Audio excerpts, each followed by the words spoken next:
हमारे बाबा भग्गू महाराज ने बड़े कमाल की बात कही है कि इस दुनिया में दो व्यक्ति श्रेष्ठ होते हैं। पहले वो जो शक्तिशाली होकर भी माफ कर देते हैं, और दूसरे वो जो दरिद्र होकर भी दान कर देते हैं। एक बड़ी छोटी सी कहानी है।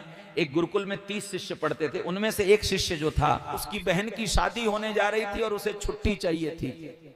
वो अपने गुरुजी के पास गया और जाकर कहने लगा, गुरुजी 3 महीने बाद जो है मेरी बहन का विवाह है, मुझे छुट्टी चाहिए, और अगर कुछ मदद हो जाती।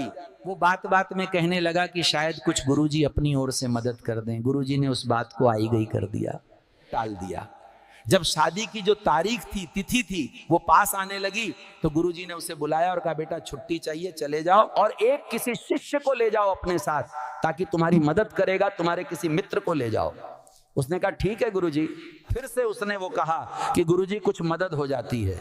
गुरुजी ने बात को आई गई कर दिया।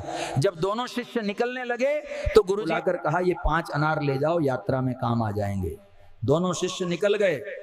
जिस शिष्य की बहन की शादी थी, वो दूसरे वाले मित्र से, दोस्त से, जो उसका बेस्ट फ्रेंड था, उससे कहने लगा कि देख रहे हो कैसे गुरुजी अपना सब कुछ समर्पित कर दिया है, इतना सब कुछ है इनके पास, इतना बड़ा गुरुकुल है, मदद मांगी तो मुझे 5 अनार दे दिया, बताओ इन 5 अनार से क्या होगा। दूसरे वाले ने कहा कि भाई गुरुजी ने दिए हैं तो कुछ सोच समझ के दिए होंगे, सब अच्छा होगा। यात्रा चलती रही। आधा सफर जो है कट चुका था, रेतीले इलाके में से जा रहे थे। तभी जब ये दोनों वहां विश्राम करने के लिए रुके थे, तभी इन्हें मुनादी की आवाज सुनाई दी।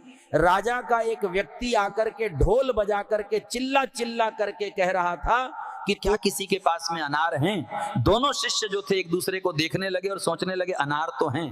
जाकर के मिले उस व्यक्ति से, कहने लगे हाँ भाई अनार तो हमारे पास हैं, चाहिए क्यों।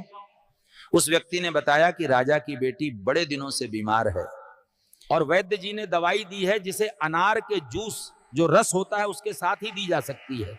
अब अनार कहां से लाएं, हमारा तो रेतीला इलाका है। ये जो दोनों शिष्य थे उन्होंने कहा कि अरे हमारे पास में अनार हैं, 5 अनार हैं। उसे वो अनार दे दिए। व्यक्ति जो इनको साथ ले गया राजमहल में, राजा बड़ा प्रसन्न हुआ।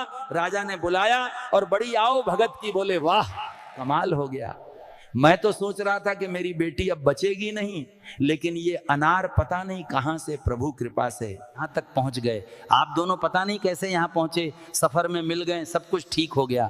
बताइए मैं कैसे आपकी सेवा करूं। जिस शिष्य की बहन का विवाह था उसने कहा बस हमें जाने की आज्ञा दीजिए, मेरी बहन का विवाह है, मुझे वहां पहुंचना है। राजा ने कहा अरे क्या बात है, आपकी बहन का विवाह यानी मेरी बहन का विवाह है, हम उस विवाह का कार्यक्रम धूमधाम से करेंगे।